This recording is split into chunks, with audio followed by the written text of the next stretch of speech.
Some stories aren't just here. They're experienced, remembered, and they take root in the heart. And today, you are going to hear one of those stories. The story of a man who fights for the breath of people on earth. A man they call in Iran the tree man of Iran. He has planted thousands of trees, not to be seen, but for us to survive. If you're ready, hit the like button, subscribe, and join us as we enter the heart of one of the most untold stories of the ancient land of Iran. This is Raviu, where we tell the world untold stories. And this time, we sent Raviu's narrator, Nasser Goli, to a remote, deprived, and forgotten province in Iran, but one full of history, mystery, and life.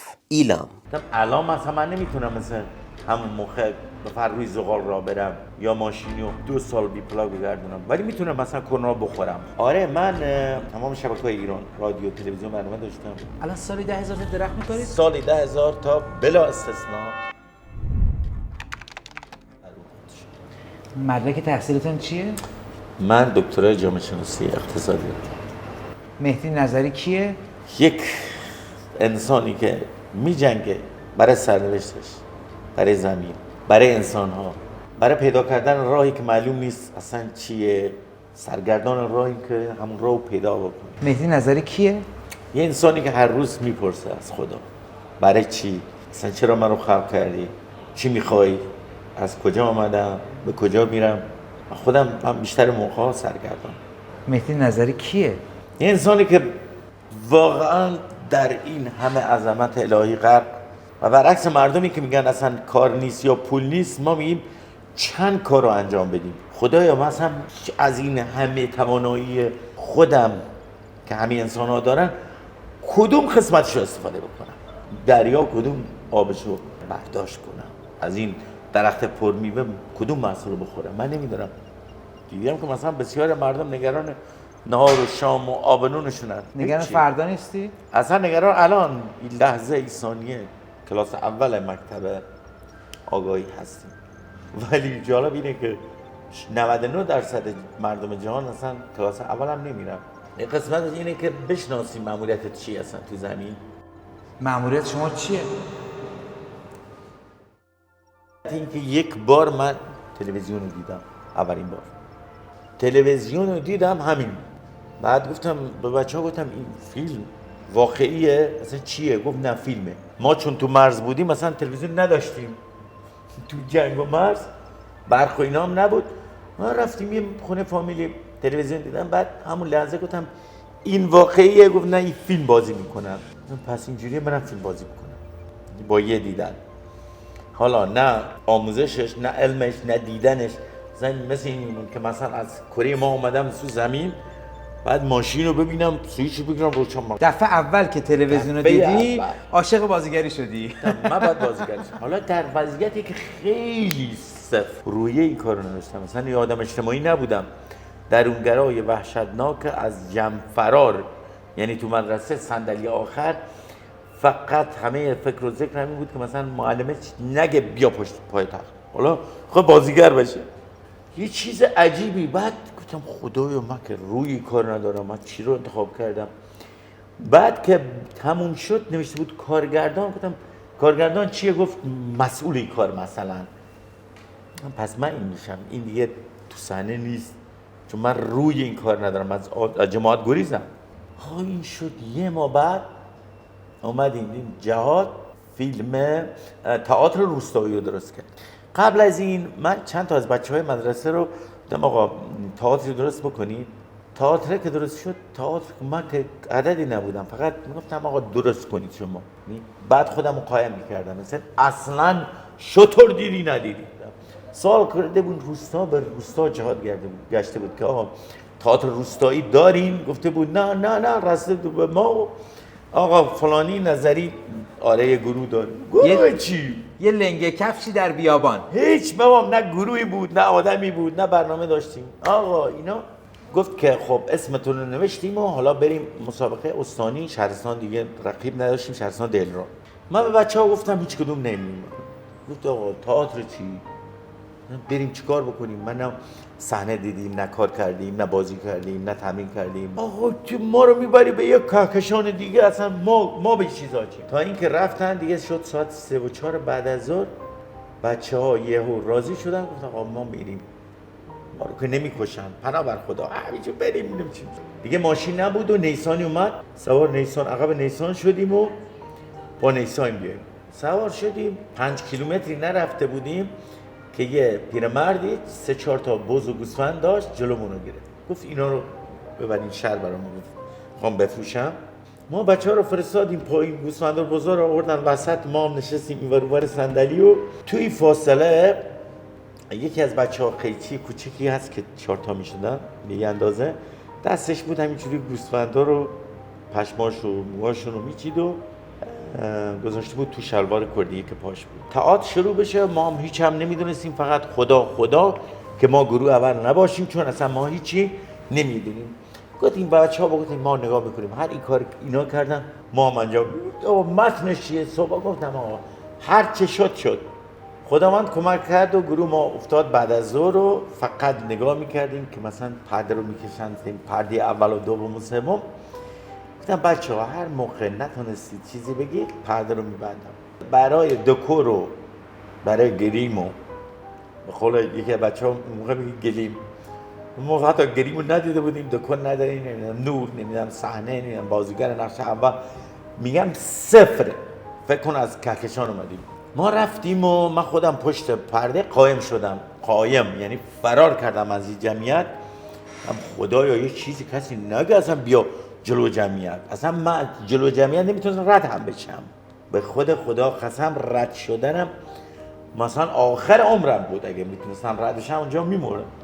گفت آقا صحنه رو چطوری درست بکنیم؟ دکور صحنه یه درختی بود، یه شاخه‌ای از شکست شاخه خشکی رو گذاشتیم، یه کتری اونجا بود، یه کتری سیاهی و این صحنه روستا هستش. گفتیم آقا یه صحنه روستایی عشایری رو بازی کنید. گفت چی بگیم؟ گفتم آقا هر چی من گفتم شما هم بگید. گفت با چه زبانی؟ گفتم با کردی خودم میگم، شما با کردی صحبت بکنید. آقا نمیدونن. گفتم دیگه ما هیچی نمیدونیم دیگه. آقا چند کلام صحبت کردیم دیگه، صحبتمون تموم شد و ولی همه بهمون خندیدن. این بچه‌ای که میگن آقای دیوانا چی هست؟ همه خندیدن. خب من دیگه آب و عرق به خدا از نوک سرم میبارید به پام. خدا یا اصلا کی کنترل خود بکنه، کی اصلا بیاد بازی بکنه. آقا مرحله دوم و سوم شد که دیگه بچه‌ها بیهوش افتادن، همه شروع کردن حرف بعد به من زدن. آقا آبرومو بردی، چی گفتی، چی هستیم، اصلا تئاتر کارگردانش کیه، که نمیدونم هیئت داوران کیه. اینو راه کردیم و گفت آقا یه ساعت بعد بیاد برای نتیجه هیئت. گریمه چی بود؟ برای ریش و سبیل دیدم دست کردیم تو جیب همون دوستمون علی. پر جیبش چی بود؟ همون پشم و موی و گوسفند بزهایی که خداوند لاندیور رو فرستاد برای ما که سوار این بشیم و بزها رو سوار بکنه تو ماشین. اینا رو با چسب رازی زردی از مغازه گرفتیم، اینو رو زدیم، ریش درست کردیم، یکی پیرمرد و یکی نمیدونم نوجوان، یکی جوان، و همون هم شد بهترین گریم. دکورم همون بود که دیگه هیئت داوران اومد، بهترین بازیگر نقش اول از گروه ما، بهترین کارگردان مهدی هست. خدای من آقا مگه میشه؟ آقا ما جایزه گرفتیم و رفتیم، بچه‌ها گفتن مسخره بازی بود و پارتی بازی بود و ندیدیم و اینو گفتیم اشتباه شده. بهترین گروه، بهترین کارگردان، بهترین دکور، بهترین بازیگر نقش اول، همه رکوردها ما بودیم. بقیه شهرستان‌ها یه مورد دو مورد وسط آمده بود از تهران دنبال من. گفت من دکتر رفعتی فردم از دانشکده هنر دانشگاه تهران اومدم این کارگردان رو پیدا کنم ببرمش. گفتم کارگردان کیه؟ بچه‌ها ما بابا من اصلا از این ماشین هم میترسیدم، به خدا از ماشین هم میترسیدم، به خدا از سلام کردن به دکتر رفعتی فردم ترس داشتم. گفتم چی؟ گفت آه چه کار کردی با این بازیگران، با اون صحنه؟ گفتم خدا اصلا نه دیدم به جز یه مورد تلویزیون یه هفته موند آموزش ما داد. هر کاری کرد که من نوعی برم اونجا عنوان دانشجو بدون مدرک و بدون ورودی قبول نکردم، فقط به خاطر ترس این. و جالب این بود که بعد از چند روز دیگه ما تلویزیون دار شدیم و شبکه یک دیدیم، همون دکتر رفعتی فرد، حالا از دوستان بپرسی بیشتر راست اینو هم بهت میگن، همین دکتر رفعتی فرد اومده بود تو برنامه شبکه یک منتقد سینما بود و دقیقاً این داستان ما رو برای مردم ایران بازگو کرد. گفت اینجور نابغه‌های دیدیم و یه هفته در خدمتشون بودیم، عکسشون هست. و هنوز که هنوز من برام از سواله که من چه کار کردم نمیدونم. His name is Mehdi Nazari, a sociologist and an educated man. But his choice is unlike that of many of us. In the morning, before the world wakes up, he head into the heart of the earth, into the heart of nature, and with his own hands, he plants life. Some say he's crazy, but the crazy one is the one who does nothing, the one who looks away and passes. Mehdi Nazari is one of those who stay, who plant, who build roots. Hear his numbers: 10,000 trees a year without any tools, 10,000 breaths, 10,000 hopes, 10,000 no's to destruction. For him, a tree is more than just a plant. It's a mirror of the future, a legacy, a prayer that grows tall. He says if the world is to get better, it has to start somewhere, with a sapling, with one person, and he has become that one person himself. If by now you feel he needs to be seen, like this video right now, so this man's voice can reach more people. من گیج شدم تو رسالتم واقعا. همین بحث شد دیگه، بانک قبول شدیم، بعد شدیم شورا هم عجوبتی رخ داد تو شورا. یعنی اصلا بحثمون انگیزشی شد و واقعا میتونه زندگی میلیون ها نفر، همین داستان من زندگی میلیون ها نفر واقعا نجات به دست. من تو شورا وقتی رفتم ثبت نام، یکی از اقوام ما پرونده‌مو پاره کرد، گفت تو به شورا به رأی. یه پنجشنبه ای شب اخبار گفت که فردا جمعه است، تمدید شده ثبت نام شورا مرحله اول. ما هم رفتیم ثبت نام کردیم و به هیچ کس نگفتیم، اصلا میترسیدیم، گفتم اگه بدونن دوباره میرن اصلا اعتراض میکنم که این کی اصلا به چیزا چی. فرماندار گفت که تو وقتی میدونی فامیلات بهم گفتن که رأی تو روستا نمیارین، برای چی ثبت نام کردی؟ گفتم برای اینکه اصلا بشم رئیس شورای ایران. خانم رئیس شورای ایران یعنی چی؟ ما رئیس شورای ایران هم داریم. گفتم من نمیدونم، منم همینجوری سر زبانم افتاد. آره رأیگیری شروع شد و شمارش نفر اول در روستا. چند ماه بعد بخشنامه اومد که شورای بخش تشکیل میشه، رفتیم شورای بخش هم اول. دوباره شد شورای شهرستان، بازم رفتیم اول. دوباره شورای استان اول. و من از اینکه میخواستم میشد، من هر چه تعریف بکنم. یعنی هر کاری خواسته میشد؟ آقا مثلا یه روز من ماشین آوردم، بعد یکی از بچه‌ها گفت پلاک نذاشته الان پلیس میبردش. پلیس اینو ببره؟ من دیگه خدا حافظ، من این ماشینو پلاک نمیکنم. گفت چطوری؟ گفتم من نمیدونم. آقا یه روز شد و 10 روز و 20 روز و 1 ماه و 2 ماه و 3 ماه و 4 ماه هیچ پلیسی نمیدید. حالا بچه‌ها میگفتن مثلا پلیس این یا نادیده میگرفت یا بیخیال. یه روز من پشت چراغ قرمز، پسرمون با بود شاهد داستان، که دیدم پشت همین چراغ قرمزه پلیس ماشین بی پلاک هم بود. دقیقاً اولی ماشین بودم روبرو پلیس، گفت بزن کنار. حالا فکر کنم پشت چراغ قرمز مثلا 20 ثانیه 30 ثانیه 50 ثانیه پسرمون اینجوری، مثلا چون من خودم عادت دارم اینجوری میزنم مثلا شونه، دیدی بالاخره 1 سال و نیم گذاشته بود، بالاخره گیر افتادی. گفتم آقا بالاخره 30 ثانیه مونده. به خود خدا قسم در همون فاصله ماشین پژوی پشت سر من بود، بوق ممتدی زد به پلیسه. گفت پلیس بیا. پلیس با سرعت رفت و یه احترام نظامی و دیگه نمیدونم اومد پیش من، بازم یه احترام برای من گرفت و گفت بفرمایید. پسرمون گفت الله اکبر. چی بود؟ گفتم اگه فامیل منه، خب فامیل تو هم هست، نگاش کن. گفت نمیشناسم. پلیس کی بود؟ چی بود؟ گفت نه دیگه برو. با یه احترام خاص و ببخشید گفتم وایسا و شاید من نمیدونم کل ایران رو باش گشتم، هیچ جایی هیچ نقطه‌ای نبوده، هیچ جایی و هیچ نقطه‌ای نبوده که تا این من فروختم. یه خواهرزاده هم داشتم، گفتم خواهرزاده فیلمشو اون موقع خب کم بود، 84 5 بود، 2 سال کامل، دو سال فیت. گفتم الان من میفروشمش، فیلم برو پلاکشو بذار، فیلمشو هم بگیر که برای اولین بار میخوای سپرش رو سوراخ بکنی. چرا این اتفاق برای شما میفته برای دیگران نمیفته؟ مثلا نظر کرده اید یا چی؟ آفرین بر تو. من احساس میکنم این داستان برعکس شد. بعد از یه چند سال من انتقال دادم به دیگران، نه دیگری. دیگران هر چه بخوان میشود، من نمیدونم. یعنی الان نظر بر دیگران میکنی؟ اونجوری یه انسان بزرگ یه کارخونه داره اینجا، کارخونه آردی. یه روز عصری دیدمش سر خونه، بعد گفت بیا خونه. گفتم نه بابا بشین اینجا. یه زمین خالی بود، دقیقاً 500 متر زمین خالی، اون ورش پارک.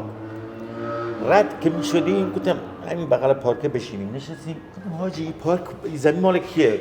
گفت سوال عجیبی پرسیدی. من اینجا متولد شدم، از روز متولد شدم تا الان هیچ کس نمیدونه زمین مال کیه. بچه اینجا مثلا این زمینم این اطراف اصلا زاده این نقطه ای ما، اصلا ما زاده چاداباد، این بچه اینجا این شده معمای هیچ کس نمیدونه مال کیه. گفتم برای تو. بله؟ تو مال تو هم میخندید. گفت احتمالا این دیوانه شده. میگم بابا عمریه تمام پیرمردای اینجا میشینن صحبت میکنن، میگه زمین معلومی صاحبش کیه. رفت خونه. گفت یه نفر از شمال زنگ زد، حالا اگه اشتباه نکنم چون خودش هستش میتونی از خودش زنگ. یه نفر زنگ زد آقا ایلامی هستیم، تمام 918 گرفتم. گفت آره. گفت که پدرم سال 50 رئیس بانک ملی ایران بوده، همین شغل کلامه هستم. رئیس بانک ملی ایران بوده، نمیدونم بچه کرمانشاه بوده، الان ساکن شماله مثلا مازندران.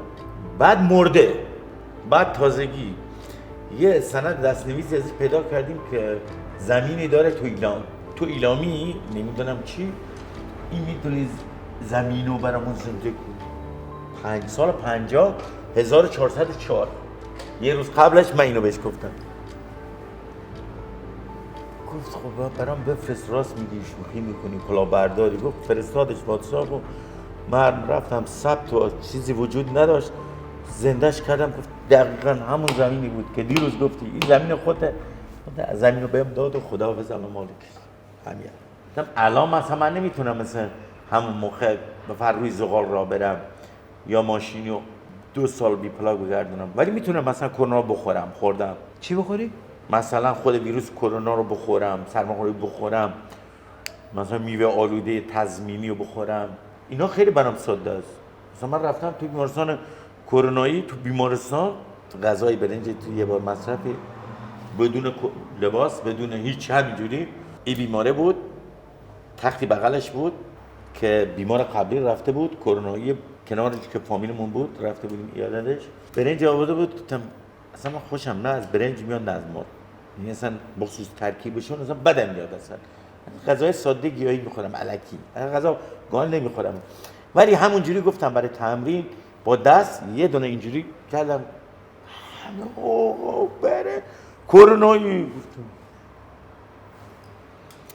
برنج رو ریختم روی تخت بیمار. نه الان میشه. اصلا قبلا دل اینا رو نداشتم. آخرش خب همه تعجب و دیوانه است. مرحله سوم اون برنج رو ریختم کف بیمارستان و با پا رفتم روش و با دست خوردم. کرونا، بیمارستان کرونایی، غذای کرونایی باده. یا مثلا جایی بود که چوبای نمیدونم میذاشتن تو دهن برای تشخیص کرونا. با همون دوستم گفتم اینایی که کرونا دارن همون چوبو بذار دهنم. مثلا متوجه شدم انسان یک قسمتی از خداست. یعنی گلو ببینید، گلای خداست، ما شاخه برگشیم. یه روز همینجوری راه میرفتم یک کلیپ 1 دقیقه‌ای از ایشون دیدم که گفته بود اگه دکتر نیستی به خودت بگو آقا دکتر، خانم دکتر، عین این کلام. من گفتم آقا دکتر و شد دیگه. من کسی بودم 12 سال نتونستم لیسانس قبول بشم، حالت درس خوندن، بعد درس نخونم دیگه ولی قبول شدم دیگه. رفتم کوه، خواستیم آتشی درست کنیم، آبی گذاشته بودیم برای چای، دیدم از طرف عراق مرز یه خاک وحشتناکی داره میاد. یادم من زنگ زدم مدیر کل منابع طبیعی، گفتم باید درخت بکاریم مثلا توی کوه تا جلو خاکو بگیریم. تلفنش تموم شده، داشتم نگاه یه آتش میکردم و دیدم یک جرقه ذهنی اومد گفت خودت این کارو بکن. خودت این کارو بکن. خودت، وظیفه خودته. یعنی یادمه گفت خودت، گفتم خودم که دیدی آب ریختم. یعنی حتی چای که خیلی من وابستگی به چای دارم، چای هم نخوردم، گفتم باید برم. تمام اون سال 10,000 تا درخت کاشتم. 10,000 تا در یک سال؟ در یک سال برای خودم دیگه شد یه قول و قراره بین خودم و خدا که هر سال همین کارو بکنم. هر سال 10,000.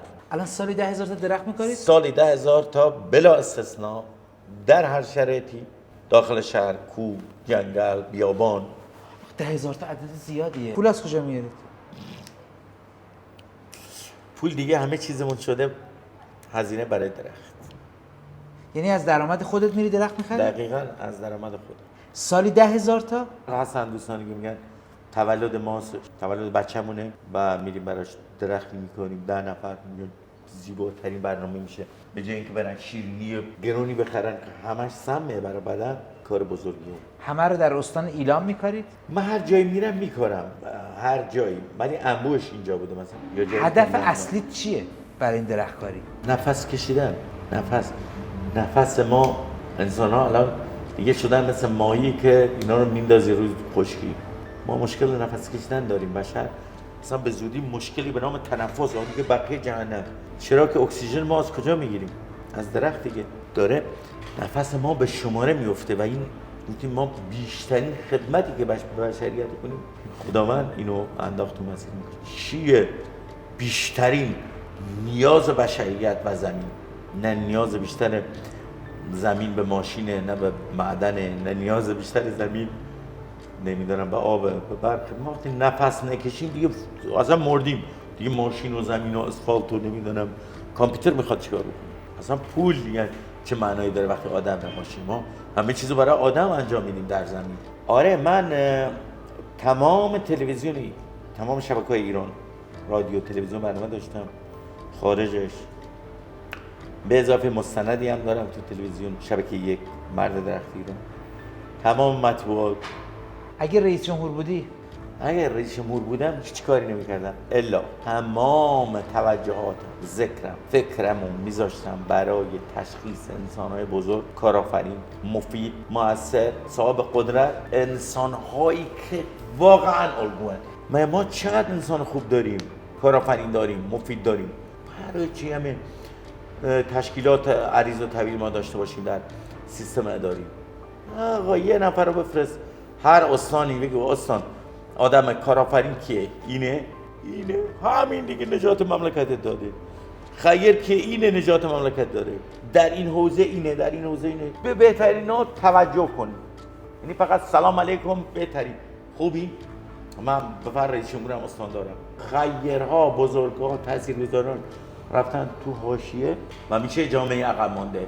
جای مردان سیاست بنشانید درخت تا هوا تازه شود.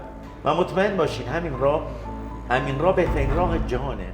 When we asked him, why are you doing this? He said, for those who have not yet been born, for the children who are not here today, but will play under the shade of these trees tomorrow, for those whose name we don't yet know, but who will one day breathe thanks to the effort that isn't seen today. He doesn't plan for himself. He plans for us, for the future, for the world. If you're standing in his honor, just write one word in comment. Thank you, or you're welcome. For a man who has fought in silence for years, this one word is the the greatest reward. And if you think this story should be seen, share this video with your friends, with everyone who loves nature, with everyone who understands the power of making an impact. Remember, he is not crazy. He is a cultured Iranian who doesn't live like others. The three men of Iran remind us the change starts with one person, one seed, one step, and a simple faith in making the world a better place. Make the heart of the Iranian three men write him a message of encouragement. He reads every single one of your message and send this video to those who still believe in humanity, in hope, and in the future of this earth. This was Raviu, and this was the story of a man who planted life for the earth, for us, and for the world.